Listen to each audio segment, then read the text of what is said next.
Apuntes del subsuelo y la utopía. El relato comienza con la voz autoral. Comienza con una nota donde se escucha la voz del autor que nos pide que interpretemos el personaje que vamos a leer en cierta clave. Dice: mi propósito es presentar al público, subrayando un poco los rasgos, uno de los personajes de la época que acaba de transcurrir, uno de los representantes de la generación que hoy se está extinguiendo. Es decir, estamos frente a un tipo literario. Ahora, es un tipo literario muy particular. Dostoyevski acá trabaja con un realismo fantástico, diríamos, porque esta frase, subrayando un poco los rasgos, suena como demasiado suave para lo que efectivamente él va a hacer. El personaje este que ahora vamos a analizar, y vamos a tratar de ver qué tipo de socioliterario podría considerarse, es una contradicción extremada hasta el punto de lo patológico. Diríamos una conciencia aguda y contradictoria extrema. Ahora, habría que tener cuidado, cuando yo digo hasta el punto de lo patológico, en no quedarnos ahí en lo patológico. Si bien es posible leer esa patología en el personaje en varios niveles, no se podría comprender la crítica social de Dostoyevski si nos quedamos en que el personaje está loco. De hecho, el texto se encarga repetidas veces de introducir el tema de la locura para resguardarse de que no está loco, de que es como todos. Lo que pasa es que es como todos, pero un poquito más para que se vea. Y en ese sentido podría ser un representante de una generación. En un texto que fue publicado un año antes de Apuntes del subsuelo, Apuntes de invierno sobre impresiones de verano, Dostoyevski recaba una serie de impresiones sobre su viaje por Europa, y entre otros lugares él pasa por París y por Londres. En Londres dice: aquí no se ve un pueblo, sino la pérdida de la conciencia. Me parece que este momento es muy importante porque hay que relacionar este personaje, que es casi una conciencia pura, con la pérdida de la conciencia contra la que Dostoyevski quiere actuar. Y este pueblo que ha perdido la conciencia es un pueblo que está sumido en el sufrimiento, en la pobreza, pero en un contexto de circulación social de discursos utópicos, que tienen una concreción incluso arquitectónica, porque habría un edificio que es símbolo de esta utopía liberal del progreso, que es el Palacio de Cristal. ¿Sí? Dice con respecto al Palacio de Cristal: se siente que se necesita una resistencia y negación espiritual milenaria para no sucumbir, para no entregarse a la impresión, para no inclinarse ante el hecho y no endiosar a Baal, es decir, no tomar lo existente por algo ideal. Esto lo dice con respecto del Palacio de Cristal de Londres en Apuntes de invierno. Y no es diferente de la situación que se puede ver en París, por donde acaba de pasar. Dice: Baal no esconde, como hacen, por ejemplo, en París, los otros fenómenos salvajes, sospechosos y alarmantes de la vida. La pobreza, el sufrimiento, el quejido, el embotamiento de las masas no lo inquietan en absoluto. Es decir, habría una postura un poco más hipócrita, si se quiere, en París. Los ingleses muestran descarnadamente su realidad social de una forma que contrasta claramente con el ideal.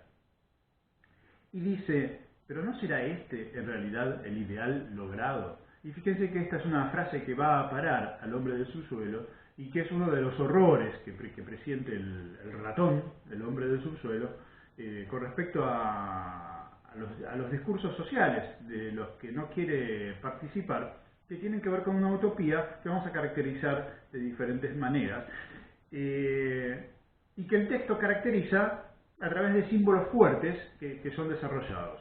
Uno es el Palacio de Cristal, como vimos, y los otros tienen que ver con la pared de piedra y el 2 más 2, 4, a los que el hombre del subsuelo opone el 2 más 2, 5.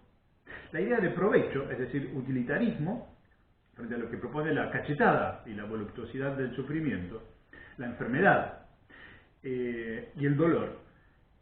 La racionalidad a la que se opone la irracionalidad, a veces la locura, pero en un sentido, como decíamos antes, de desconfianza con respecto a este término.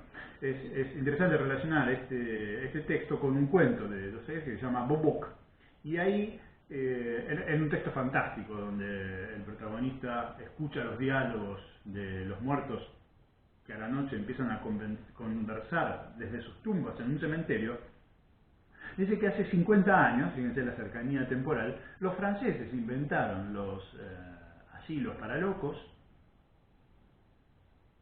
para dar la impresión de que los que quedaban afuera estaban cuerdos. Y un poquito este es el mismo movimiento que vamos a tener.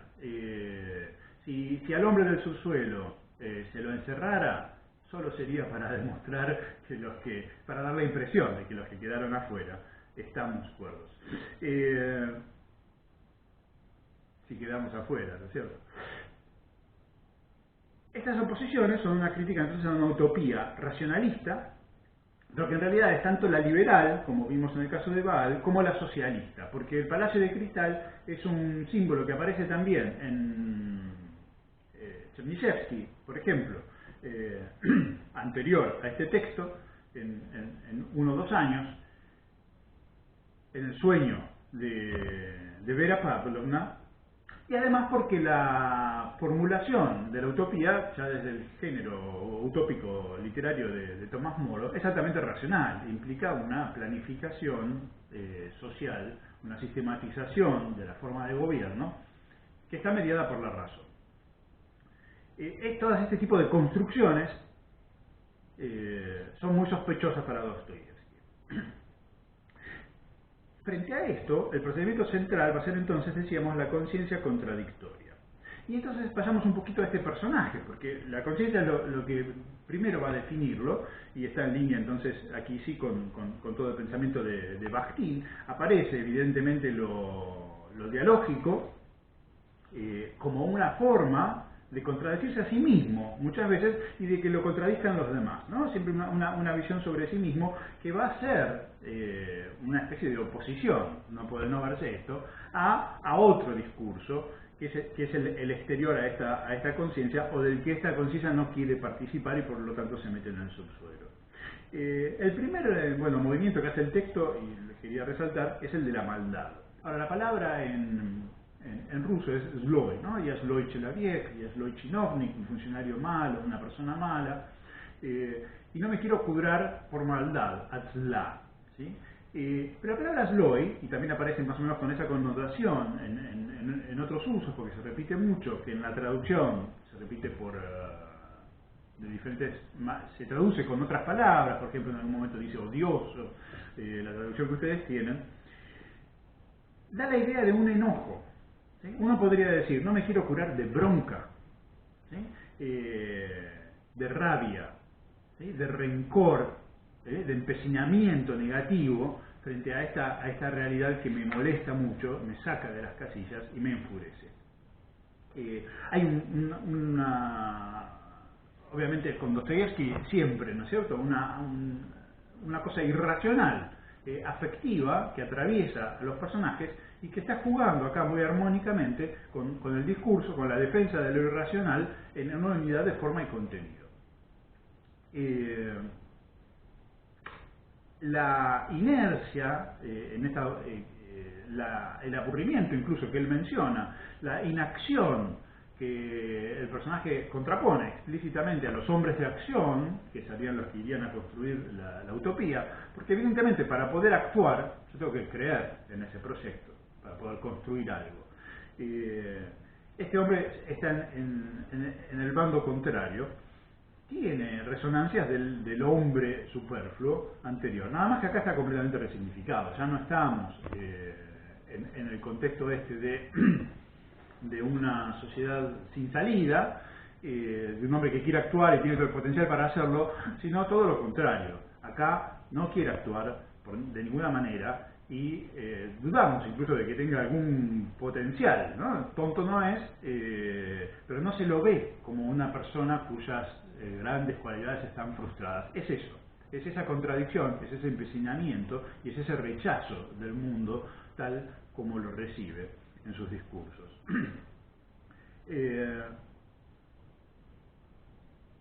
No porque el mundo no pueda darle un ideal, el hombre del subsuelo rechaza ese ideal que le da el mundo. Dice el hombre del subsuelo de sí mismo que él es el hombre con conciencia que no sale de la naturaleza, sino de una retorta. ¿Sí? Se pone permanentemente, se caracteriza a sí mismo como tipo literario del hombre inteligente, desarrollado en una sociedad culta y civilizada, que sería la europea rusa del momento, en esa sintonía. Y que es, palabras del hombre del subsuelo, antítesis del hombre normal. Y cuando se refiere a la retorta, es decir, está oponiendo algo de lo artificial, que sería en este caso la sociedad misma, en una construcción que Dostoyevski siente como no natural, dice esto es casi misticismo. Hay una salida mística, efectivamente, entonces en Dostoyevski, que va a ser la que vimos en el discurso sobre Pushkin, va a estar en la idea de hermandad universal que los rusos encarnan por no tener una forma acabada todavía, por ingresar más tarde en la historia y ser una esperanza en ese sentido frente a la completud del mundo burgués y frente a la completud del ideal socialista, que podríamos considerar utópica, pero no en el sentido de las utopías racionales. ¿Sí? Hay, sí, una visión, me parece, de época, de una utopía, de un mundo de armonía, tal vez, pero por una salida mística, no por una salida racional. Y acá es muy importante el tema de la humillación y del sufrimiento. Nosotros ya un poquito vimos estos conceptos a propósito de Samiatin en un análisis de la leyenda del Gran Inquisidor. Tendrían una función múltiple. O sea, por un lado, remarcan lo contradictorio de la naturaleza humana, la voluptuosidad del sufrimiento y del hacer sufrir, el querer el caos, subraya el componente irracional del hombre que opone, en el caso de Dostoyevski, deseo a razón. O sea, el deseo no siempre va de la mano con la razón, puede ir en contra, ¿no? Y ahí se opone a un nivel utilitarista de estas construcciones, que no es la de todos, ¿no? Pero sí se puede ver en Chernyshevsky, por ejemplo, cierto utilitarismo en la concepción de que todo el mundo va a actuar según lo que le conviene. Fíjense la noción de dolor, dice, el grito del dolor es del hombre tocado por el desarrollo y por la civilización europea, como un hombre separado de su suelo y del principio popular, ¿no? Esta es la posición de Dostoyevski en sus ensayos, de regreso a los principios populares y al suelo, así lo llama él, que están en línea con el pensamiento eslavófilo. Dice, el dolor no tiene entonces utilidad, claramente. El hombre, y acá estaríamos en como es el hombre del subsuelo, dice, está hecho así, ¿no? Sigue el deseo y no la razón. Dice, el hombre, siempre y en todas partes, sea quien sea, ha querido actuar como desea y de ningún modo como se le ordena la razón y el provecho. Este hombre del subsuelo extremo, en sus contradicciones, sería la muestra, efectivamente, cuando pasamos a la segunda parte, cuando se pone en acción, de alguna manera, que sus acciones siguen este tenor. Porque la razón, y acá creo que es un análisis brillante de Dostoyevski, ¿qué sabe la razón? La razón solo sabe lo que logró averiguar, pero la naturaleza humana actúa por entero, con todo lo que la constituye, consciente e inconscientemente. Fin de la cita. A este componente de racionalidad, Dostoyevski le agrega, o a este componente de irracionalidad, le agrega un deseo que no puede terminar. Y en ese sentido, el fin de la historia